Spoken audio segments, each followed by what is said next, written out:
Big fight ವಿಶೇಷ ಮತ್ತೆ ಮುಂದುವರಿತಾ ಇದೆ. ಈಗ ಸೂರ್ಯ, ಈ ಪ್ರಶ್ನೆ ಅಂತ ಬಂದಾಗ ಇಲ್ಲಿ ನಮಗೆ ಇದರ ಅವಶ್ಯಕತೆಗಳು ಒಂದು ಭಾಗ, ಜಾಗಕ್ಕಿರ್ತಕ್ಕಂಥ ಅರ್ಹತೆ ಇನ್ನೊಂದು ಭಾಗ.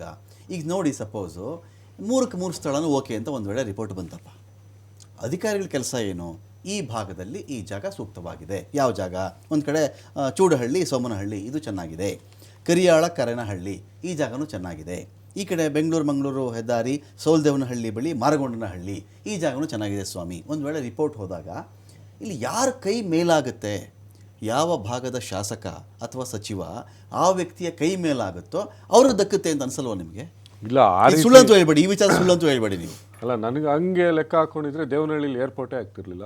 ಓಕೆ, ಯಾರು ಅವಾಗ ಡಿಮ್ಯಾಂಡ್ ಮಾಡಿದ್ರು? ಇವತ್ತಿಂದ ಮಾತಾಡಿ. ದೇವನಹಳ್ಳಿನಲ್ಲಿ ಈಗ 3 ಜಾಗ ಓಕೆ, ಅದು ಮುಗಿತಾ, ಕತೆ ಮುಗೀತು. 3 ಜಾಗ ಓಕೆ ಅಂತ ಆಯ್ತು ಅಂತ ನಡೆಯುತ್ತೆ ಮಾತು ಅಂತ. ಈಗ 3 ಜಾಗ ಓಕೆ ಆಯ್ತು ಅಂದ್ರು, ಈಗ ನೀವ್ ಹೆಂಗೆ ಅಮೆರಿಕದಲ್ಲಿ 19,000 ಏರ್ಪೋರ್ಟ್ ಇದೆ ಅಂತ ಹೇಳಿದ್ರಲ್ಲ, ಅದೇ ತರ ಇಲ್ಲೂ 3 ಏರ್ಪೋರ್ಟ್ ಆಗಿ 3 ಏರ್ಪೋರ್ಟ್. ಬಟ್ 150 ಕಿಲೋಮೀಟರ್ ಗಡಿ ಇರುತ್ತದಲ್ಲ ಸ್ವಾಮಿ. 25 ವರ್ಷ ತಗೊಂಡಾಗ, ಸೊ ಆಮೇಲೆ ಅವತ್ತಿನ ಕಾಲಕ್ಕೆ ಇವಾಗ ಬೆಳೀತಾ ಇರುವಂತ ಒಂದು ಡ್ರೋನ್ ಟ್ಯಾಕ್ಸಿಗಳೇ ಬರ್ತವೆ ಅಂತ ಮಾತಾಡ್ತಾರೆ. ತುಂಬಾ ಆಮೇಲೆ ಪ್ರೈವೇಟ್ ಏರ್ಕ್ರಾಫ್ಟ್ಗಳನ್ನ ಒಂದೊಂದರ ಸಂಖ್ಯೆ ಜಾಸ್ತಿ ಆಗ್ತಿದೆ. ಎಷ್ಟೋ ಜನ ಇದನ್ನ ಪ್ರೈವೇಟ್ ಜೆಟ್ಗಳು ಇಟ್ಕೊಂಡಿದ್ದಾರೆ, ಹೆಲಿಕಾಪ್ಟರ್ಗಳು ಇಟ್ಕೊಂಡಿದ್ದಾರೆ. ಸೊ ತುಂಬಾ ಜನ ಉದ್ಯಮಿಗಳಾಗ್ತಾರೆ. ಆಮೇಲೆ ಇದು ಯಾವುದೋ ಒಂದ್ ಕಡೆ ಆದಾಗ ರಿಯಲ್ ಎಸ್ಟೇಟ್ ನೀವು ಹೇಳ್ದಂಗೆ ಡೆವಲಪ್ ಆಗುತ್ತೆ. ಅಲ್ಲಿರೋರು ಹಣ ತಗೊಂಡೋಗಿ ಎಲ್ಲ ಹಾಕ್ಬೇಕು. ಸೊ ಇವೆಲ್ಲ ಕಮರ್ಷಿಯಲಿ ಡೆವಲಪ್ ಆಗೋದ್ರಿಂದ ಈಗ 3 ಕಡೆ ಆಯ್ತು ಅಂದ್ರೂ ಕಡೆಗೆ ತೀರ್ಮಾನ ತಗೊಳ್ಳೋದು ಏರ್ಪೋರ್ಟ್ ಅಥಾರಿಟಿ ಆಫ್ ಇಂಡಿಯಾ ಸರ್ಕಾರ ಹೇಳ್ತಾರೆ. ಸರ್ಕಾರ ಹೇಳುತ್ತೆ, ಈಗ ಅಷ್ಟು ಸುಲಭ ಆಗಲ್ಲ. ಈಗ ಜನ ಪರಿಹಾರ, ಭೂಮಿ ಅಲ್ಲೇನು ಅಕ್ವಿಸಿಷನ್ ಆಗಬೇಕು, ಲ್ಯಾಂಡ್ ಅಕ್ವಿಸಿಷನ್ ಅಲ್ಲಿ ಕೆಲವೊಂದು ದಾಖಲೆಗಳು, ಭೂ ದಾಖಲೆಗಳು ಸರಿ ಇರಬೇಕು. ಅಲ್ಲಿರೋವಂಥವ್ರು ಫಲವತ್ತಾದ ಭೂಮಿ ಇದ್ರೆ ಹೋರಾಟ ಮಾಡ್ತಾರೆ, ರೈತರು ಇದೆಲ್ಲ ಇದೆ. ಇನ್ನೂ ತುಂಬಾ ಕಾಂಪ್ಲಿಕೇಶನ್ಸ್ ಇದೆ. ಏರ್ಪೋರ್ಟ್ ನಾವು ಇವತ್ತಿನ ಕಾಲಘಟ್ಟದಲ್ಲಿ ಜನಸಾಮಾನ್ಯರು ಮೆಟ್ರೋ ಚರ್ಚೆ ಬಂದಾಗ ಹಿಂಗೆ ಮಾತಾಡ್ತಾ ಇದ್ರು. ಮೆಟ್ರೋ ಆಗ್ಲಿಲ್ವಾ? ಓಡಾಡ್ತಿಲ್ವಾ? ಮೆಟ್ರೋ ಬಗ್ಗೆ ಎಷ್ಟು ತಕರಾರು ಬಂದಿತ್ತು ಅವತ್ತಿಗೆ? ಏನಕ್ಕೆ ಬೇಕಾಗಿತ್ತು? ಮಾತಾಡೋರು ಇದಾರೆ. ಸೊ ಇವತ್ತಾದ್ರೂ ನೀವು ಆಗುತ್ತಾ? ಇನ್ನು ಅದೆಲ್ಲ ಇಲ್ಲ, ಆಗ್ಬಿಡುತ್ತೆ ಸೂರ್ಯ. ಈಗ ಆದ್ರೆ ಈಗ ಯಾರು ಲಾಬಿ ನಡೀತಿದೆ? ಈಗ 3 ತಪ್ಪಿಸಿ ಶಿರಾ ಕೊಡಿಸ್ತಾರಾ? ಸಿಎಂ ಅವರು ಪತ್ರ ಬರೆದಿದ್ದಾರೆ ಶಿರಾ ಕಡೆಯಿಂದ.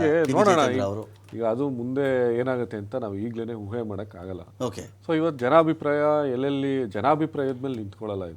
ಇದು ತಜ್ಞರ ಅಭಿಪ್ರಾಯದ ಮೇಲೆ ಬರುತ್ತೆ. ಓಕೆ, ತಜ್ಞರ ಅಭಿಪ್ರಾಯದ ಮೇಲೆ ಈಗ 3 ಭಾಗದಲ್ಲಿ ಎದು ಈಗ ತಜ್ಞರೆಲ್ಲ ಅಭಿಪ್ರಾಯ ಕೊಡ್ತಾರಪ್ಪ. ಅವ್ರು ಏನು ಮಾಡ್ತಾರೆ? ಈಗ ವಾಸುದೇವ್ ಸರ್ ಹೇಳ್ತಾ ಇದ್ರು, ಪ್ಯಾರಾಮೀಟರ್ಸು, ಇಲ್ಲಿ ಹವಾಮಾನ ಹೆಂಗಿದೆ, ಇಲ್ಲಿ ಜಾಗ ಹೇಗಿದೆ, 3,500 4,000 ಎಕರೆ ಸಿಗುತ್ತಾ, 6,000 ಎಕರೆವರೆಗೂ ಸಿಗುತ್ತಾ, ಮುಂದಿನ 50 ವರ್ಷ 100 ವರ್ಷ ಎಲ್ಲ ಪ್ಲಾನ್ ಮಾಡ್ಕೊಳ್ತಾರೆ.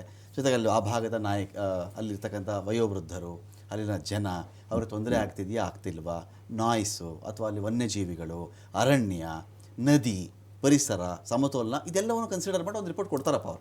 3 ಭಾಗ ಜಾಗನೂ ಚೆನ್ನಾಗಿದೆ ಅಂತ ಕೊಟ್ಬಿಟ್ಟಾಗ ಅಲ್ಟಿಮೇಟ್ಲಿ ಪೊಲಿಟಿಕಲ್ ಲಾಬಿನೇ ಗೆಲ್ಲೋದಲ್ವಾ ಇಲ್ಲಿ ಅಂತ ನನ್ನ ಪಾಯಿಂಟ್. ಸರ್, ಈಗ ಹೇಳಿದಾಗ ಇದರಲ್ಲಿ ಇನ್ನೊಂದು ಹಿನ್ನೆಲೆ ಇರುತ್ತೆ ಸರ್. ಈಗ ಹೊಸೂರಲ್ಲಿ ಅವ್ರು ಏನು ಏರ್ಪೋರ್ಟ್ ಮಾಡಬೇಕು ಅಂತ ಇದ್ದಾರೆ, ಅಲ್ಲಿ ಒಂದು 2,000 ಎಕರೆ ಅಂತಾನೆ ಅಷ್ಟೇ ಹೇಳಿರುವಂಥದ್ದು. How big it is sir Vasudev sir ಹೇಳ್ದಂಗೆ ಮಿನಿಮಮ್ ಅಂದ್ರೆ 3,000 ಎಕರ್ಸ್ ಮೇಲೆ ಇರಬೇಕು ಅಂತ ಅಂದ್ಬಿಟ್ಟು. ಯಾಕೆ ಕರ್ನಾಟಕದವರು ತಮಿಳುನಾಡು ಜೊತೆಲಿ ಉತ್ತಮ ಬಾಂಧವ್ಯ ಆಯ್ತಲ್ಲ, ಯಾಕೆ ಮಾತಾಡ್ಬಾರ್ದು? ಅವ್ರು ಸುಮ್ಮನೆ ನಮಗೆ ಗುಮ್ಮ ತೋರಿಸ್ತಾ ಇದ್ದಾರಾ? ನೀವು ಹೇಳ್ದಂಗೆ ರಿಯಲ್ ಎಸ್ಟೇಟ್ ಪ್ರೈಸ್ ಬೇರೆ ಕಡೆ ಹೋಗ್ಬೇಕು ಅಂತ, are they very serious? Is Tamil Nadu is really going to ಏನಂತಾರೆ ಕಟ್ಬೇಕಂತ ಇದ್ದಾರೆ ಅಂತ, ಅದು ಒಂದು ಕ್ವೆಶ್ಚನ್ ಮಾರ್ಕ್ ಸರ್. ಅದಲ್ಲಿ ಇದು ಏನೋ ಒಂದು ಟ್ರಿಗರ್ ಮಾಡ್ಬೇಕನ್ನೋದು ಇರುತ್ತೆ. ಬೆದರಿಬೊಂಬೆ ತೋರಿಸ್ತಾ ಇದಾರಾ, ರಿಯಲಿ ಆಗ್ತೈತಾ ಅಂತ ಅನ್ಬಿಟ್ಟು ಅಂತ ಅದು ಒಂದು ಪ್ರಶ್ನೆ.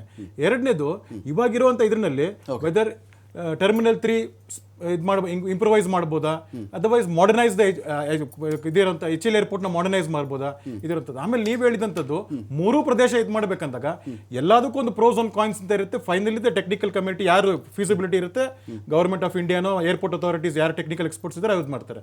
ನಾನು ಹೇಳೋದೇನು ಅಂದ್ರೆ, ಬಣ ರಾಜಕೀಯದ ಏರ್ಪೋರ್ಟ್ ಆಗಬಾರ್ದು, ಜನ ರಾಜಕೀಯದ ರಿಯಲ್ ಎಸ್ಟೇಟ್ ಏರ್ಪೋರ್ಟ್ ಆಗಬಾರ್ದು, ಬಣ ರಾಜಕೀಯದ ಏರ್ಪೋರ್ಟ್ ಆಗಬಾರ್ದು, ಇದು ಜನ ರಾಜಕೀಯದ